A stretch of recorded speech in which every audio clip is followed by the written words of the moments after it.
Enter the land of Oz for a race against the wizard in Wicked the Game. Let's learn how to play. But first, let's see what delights are inside of this beautiful box.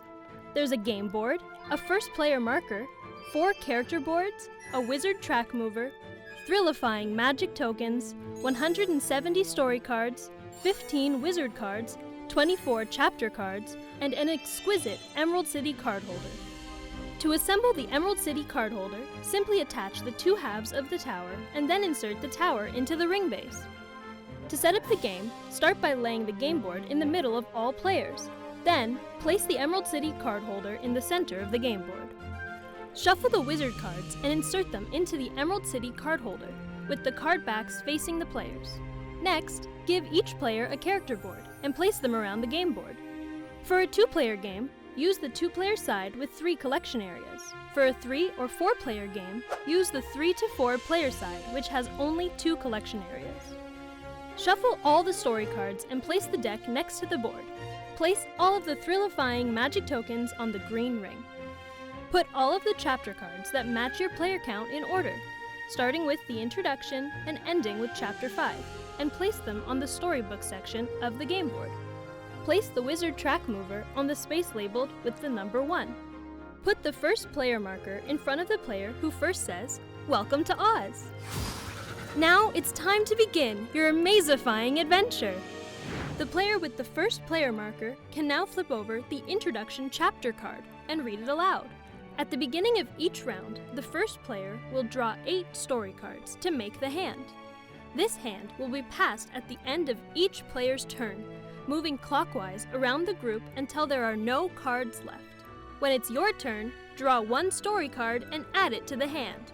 Choose 2 cards from the hand to play. If a card matches a set you're already working on, add the card to that set, or add the cards to any empty spaces on your board. If you can't do either of the above, place the card or cards on one of the Emerald City spaces on the board. Once you've played 2 cards, pass the hand to the player on your left. They will repeat all the same steps on their turn. Draw 1 card and play 2. Then also pass the hand to the player on their left. The round continues until the last player is passed the 1 remaining story card. Once they take their turn, there will be no cards left in the hand, ending the round. Move the first player marker to the next player to the left. They will draw 8 cards to begin the next round. Now, let's learn how to read the cards. This indicates the number of this type of card in the deck. This is the minimum number of cards you need to make a set. This is the amount of Thrillifying Magic you earn. There are also wild cards in the deck. These cards can be added to any collection and will act as another of that type of set. You can even start a new collection with a wild card. It will become part of a set of any card you add to it. On your character board, you have 2 areas to start a set in, or 3 areas for a 2-player game. The first card you place in an area is the start of that specific card set. For example, if you put a Shiz University card down first, you have started a set and are now collecting Shiz University cards in that slot. The other space can be used to start a set of any other card. You may trade in sets at any time as long as they meet the minimum number of cards to gain Thrillifying Magic. If you don't have the minimum number of cards, you can't trade it in yet. When you trade in a set, first, check how many cards you have in the set. In this example, 5. Next, check the card to see the minimum amount of Thrillifying Magic tokens you'll earn from trading them in. In this example, 2. If they had 1 more card, they would have earned 3 tokens. Collect that amount of Thrillifying Magic tokens from the center. If your set color matches your character board color, collect 1 bonus Thrillifying Magic token. Discard the entire set in the pile next to the game board. Lastly, if the set has a wizard stamp on it, like this, you must move the wizard track balloon 1 space forward. There will be special times in the game where a wizard card or chapter card may let you trade in a set, even if you didn't meet the required minimum. These are the only exceptions. There are 5 chapter cards you have to unlock in order to win the game. It is up to you to earn enough Thrillifying Magic to do this before the wizard track can reach its end. To unlock each chapter, look for the value in the middle of the chapter card. That is the amount of Thrillifying Magic you need to unlock the chapter in order to move on to the next. The amount needed to unlock will increase with each chapter. You can use Thrillifying Magic from any or all players combined to achieve this. It does not have to come from just one player.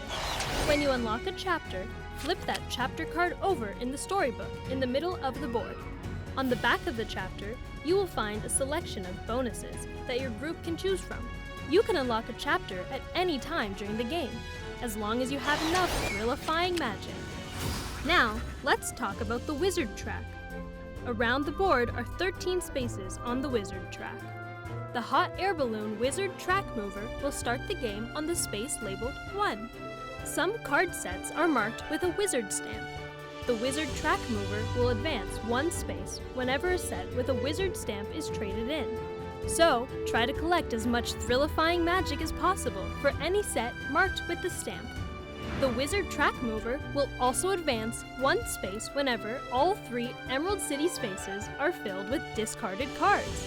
If this happens, move the tracker, draw a wizard card, and then remove the cards from the Emerald City spaces to reset them. Wizard cards can sometimes deter and sometimes help your game, but you'll never know until you draw one. Always follow what the wizard card says. To win the game, work together to advance to the last chapter before the wizard track reaches 13. As soon as you unlock the final chapter, you have all defied gravity and won the game. Rejoicify! It's up to you to defeat the wizard and save Oz, because if the wizard track reaches 13 before you unlock the last chapter, you lose. His Royal Ozness became too strong and has convinced the people of Oz that you really, truly are